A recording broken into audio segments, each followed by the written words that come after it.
ஹாய்ங்க, வாழ்க வளமுடன். இது நம்ம ஹேமாலயா சேனல். இன்னைக்கு ஒரு குழம்பு ரெசிபி தாங்க பார்க்க போறோம் நம்ம சேனல்ல. பாருங்க, பச்சை பயிறு கத்திரிக்காய். இது ரொம்பவே டிஃப்ரெண்டான குழம்பு. நீங்க ட்ரை பண்ணி பாருங்க, பிடிச்சா செஞ்சு சாப்பிடுங்க, பிடிக்கலாம் அடுத்த வேலையை பார்க்கணும். சரிங்களா? வா கிட்ட வா.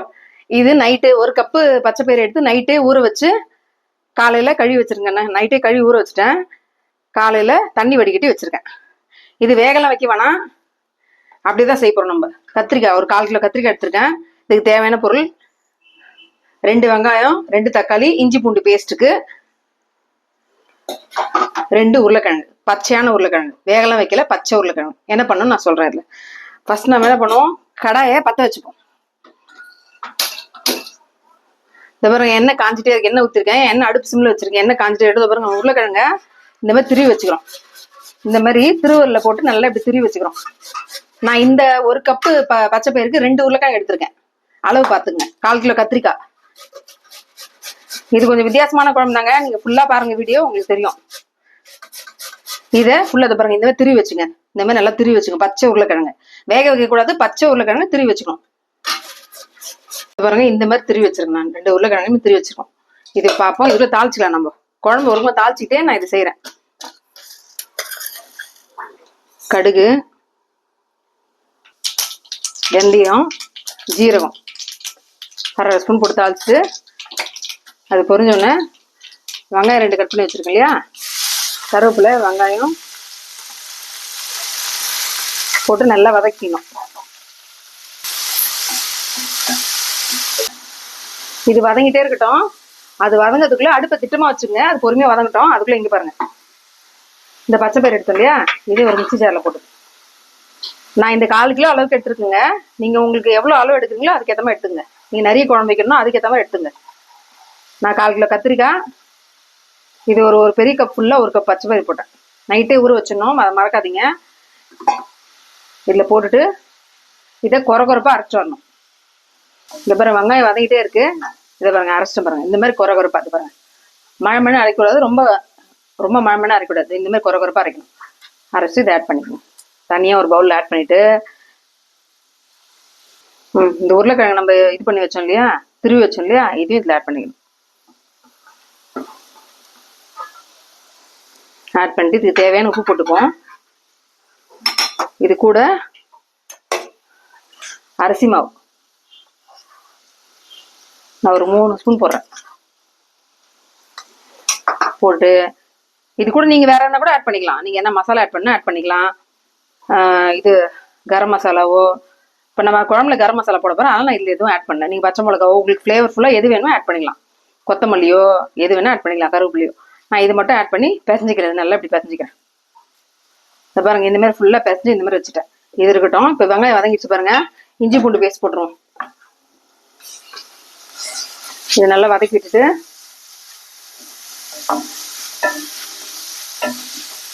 இஞ்சி பூண்டு வதங்கினோடனே கத்திரிக்காய் போட்டுருவோங்க. போட்டு நல்லா கத்திரிக்காய் வதக்கிடுவோம்.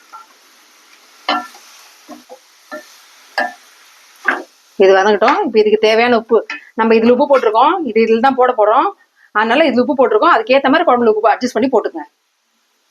இந்த பாருங்க, தேவையான அளவு உப்பு, குழம்புக்கு தேவையான அளவு உப்பு. நான் குழம்பு தாங்க வைக்கிறேன். இது வதங்கட்டும் கத்திரிக்காய். இந்த பாருங்க, கத்திரிக்காய் இந்த மாதிரி லைட்டா வதங்கினா போதும். கத்திரிக்காய் வேகணுன்ற அவசியம் இல்லை. லைட்டா வதங்க பிறகு தக்காளி ஆட் பண்ணுறோம். 2 தக்காளி 2 வெங்காயம் போட்டிருங்க. நானு நீங்க உங்களுக்கு ஏற்ற மாதிரி போட்டுங்க. இதையும் நல்லா மிக்ஸ் பண்ணி விட்டுப்போம். இது லைட்டா வதங்கிட்டோம் தக்காளி. இங்க பாருங்க, இதுக்குள்ளே நான் எண்ணெய் ஊற்றி வச்சிருக்கேன். இது இப்போ நம்ம பொரிக்க போறோம். இதை இந்த எண்ணெயில போட்டு பொரிக்க போறோம், போண்டா மாதிரி பொரிக்க போறோம். ஸோ எண்ணெய் காயுது, நம்ம பார்ப்போம். தேவையான அளவு மிளகாத்தூள், நான் குழம்பு மிளகாத்தூள் போடுறேன். நீங்க உங்க காரத்துக்கு ஏற்ப வெறும் மிளகாத்தூள், தனியாத்தூள் போட்டுங்க. 2 ஸ்பூன் மிளகாத்தூள், ஸ்பெஷல் மஞ்சத்தூள். எண்ணெய் காஞ்சிட்டே இருக்கு, அதுக்குள்ள நம்ம இதை வதக்கிட்டு இருக்கோம்.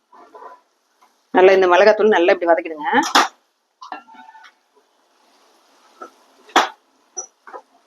தண்ணி ஊத்திங்க, தேவையான அளவு தண்ணி. நீங்க எந்த பதத்துக்கு குழம்பு வைக்கணுமா, தொக்க வைக்கணும். நம்ம இந்த இது போண்டா பொரிச்சு இதுல போட போறோம். ஸோ நம்ம தண்ணியா தான் வைக்கணும். ரொம்ப தண்ணியா இல்லாம திட்டமா தண்ணி ஊத்திப்போம். தேவையான அளவு தண்ணி ஊற்றிட்டு பாருங்க கொஞ்சமாக கரம் மசாலா போட்டு இது நல்லா கலக்கி விட்டுட்டு இப்போ இது நல்லா வேகணுங்க. நம்ம சரியா வதக்கல எதுவும் லைட்டாக வதக்கிட்டு தான் நம்ம எல்லாத்தையும் ஊற்றுறோம். இது நல்லா கொதிக்கணும், குழம்பு நல்லா கொதிக்கணும். தட்டு போட்டு மூடி வச்சிரும். அது நல்லா கொதிக்கிட்டோம். அதுக்குள்ளே இங்கே பாருங்க எண்ணெய் காஞ்சிருச்சு. இப்போ இது இங்கே பாருங்க சின்ன சின்ன குட்டி குட்டியா, ரொம்ப பெருசா இல்லாம சின்ன சின்னதா. நீங்க இரகுலர் ஷேப்ல கூட போடலாம், ரவுண்டாவும் போடலாம். கொஞ்சம் இப்படி தட்டை தட்டையா போட்டீங்கன்னா நல்லா ஊறும் குழம்புல. பாருங்க இனிமே லைட்டா குட்டி வடை மாதிரி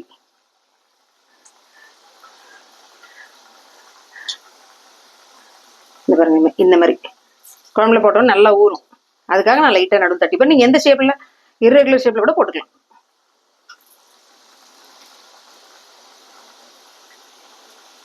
இது நல்லா பொரியிட்டுங்க, பார்க்கலாம். நம்ம கொஞ்சமா ஒரு ஒரு நெல்லிக்காய் சைஸ் புளி, இது நல்லா இந்த மாதிரி கொதி வந்த பிறகு லைட்டா மேலோட ஆட் பண்ணிப்போம். இது ஆப்ஷனல் தான். இங்கே புளி எனக்கு புளி பிடிக்கும், ஸோ நான் சேர்த்துக்கிறேன். உங்களுக்கு வேண்டாம்னா ஸ்கிப் பண்ணலாம், நல்லா இருக்கும். ஆனால் புளி ஊற்றினா இது இப்போ நல்லா கொதிச்சு அந்த எண்ணெய் பிரிஞ்சு மேலே வரட்டும். கொதிக்கிட்டோம். அது இதை அப்படியே திருப்பி விட்டு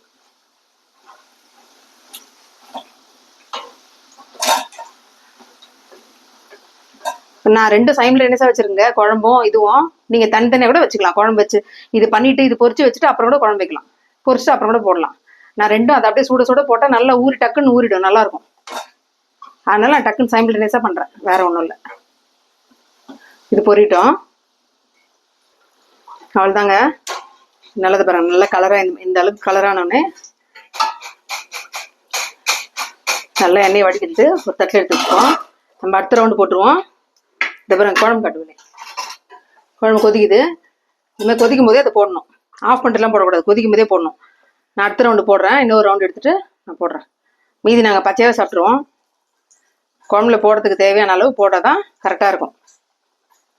நம்ம இதுமாதிரி 2வது ரவுண்டு போட்டுங்க. அவ்வளோதாங்க, 2வது ரவுண்டு ரெடி ஆயிடுச்சு. நல்லா வேகணும், நல்லா பொறுமையாக வச்சு வேக வச்சு இந்த அளவுக்கு செவந்தோடனே எடுத்துருங்க. இந்த ஷேப் வந்து உங்க இஷ்டம் தாங்க. நீங்க பெருசாவும் போட்டுக்கலாம், சின்னதாக போட்டால் நல்லா ஊறி நல்லா இருக்கும் சாப்பிட்றதுக்கு. அடுப்புலேயே இருக்கு இன்னும் குழம்பு, நான் நிறுத்தல, கொச்சிட்டு இருக்கு பாருங்க. இந்த மாதிரி எண்ணெய் பிரிஞ்சு மேலே வந்தோடனே இதை அப்படியே ஆட் பண்ணுங்க. இதை ஆட் பண்ணி ஒரு 2 நிமிஷத்துக்கு இருக்கட்டும்ங்க. நான் பாருங்க கன்சிஸ்டன்சி எனக்கு ஏற்ற மாதிரி நான் வச்சிருக்கேன். இது ஆறுனா இன்னும் திக்காகும், அப்படியே நம்ம குழம்புல சாப்பாடுல போட்டு சாப்பிட கரெக்டா இருக்கும். இது 1 நிமிஷம் இருக்கட்டும் அடுப்புல, ஒண்ணு நிறுத்துறாதீங்க. இது போட்டு ஏன்னா பச்சை பயிர் இல்லையா, அதனால கொஞ்ச நேரம் ஊறுனா நல்லா டேஸ்டா இருக்கும். ஒரு 1 நிமிஷம் கழிச்சு நம்ம நிப்பாட்டிடலாம் அடுப்பை. கொத்தமல்லி இருந்தா கொத்தமல்லி போட்டுங்க. பாப்போம் நம்ம. இந்த பாருங்க நான் ஆஃப் பண்ணிட்டேன், அவ்வளவுதான். இந்த பாருங்க கரெக்டா வந்துருச்சு பாருங்க. குழம்பு பார்த்து கரெக்டா இருக்கு பாருங்க. நீங்க சாப்பிடும் போது கரெக்டா இருக்கும். அவ்வளவுதாங்க, இன்னைக்கான சமையல் இதுதான். இது நீங்க அப்படியே இந்த வடை சுட்டு மோர் குழம்புல வச்சு போட்டீங்கன்னா சூப்பரா இருக்கும். இந்த மாதிரி ட்ரை பண்ணி, இந்த மாதிரி பேட்டர்ல இருக்குன்னு சொல்லி எனக்கு தெரிஞ்சு நான் செஞ்சு காட்டுறேன். நீங்க இந்த மோர் குழம்பு கூட செஞ்சு பார்க்கலாம். நான் காரக்குழம்பு மாதிரி வச்சு செஞ்சு போட்டிருக்கேன். நீங்க கரம் மசாலா பிடிக்கல அப்படின்னா அதையும் நீங்க ஸ்கிப் பண்ணிக்கலாம், ஒன்றும் பிரச்சனை இல்லை. பேட்டர்ன் இந்த மாதிரி இதை வச்சு நீங்க ட்ரை பண்ணிக்கலாம். தேங்க்யூங்க.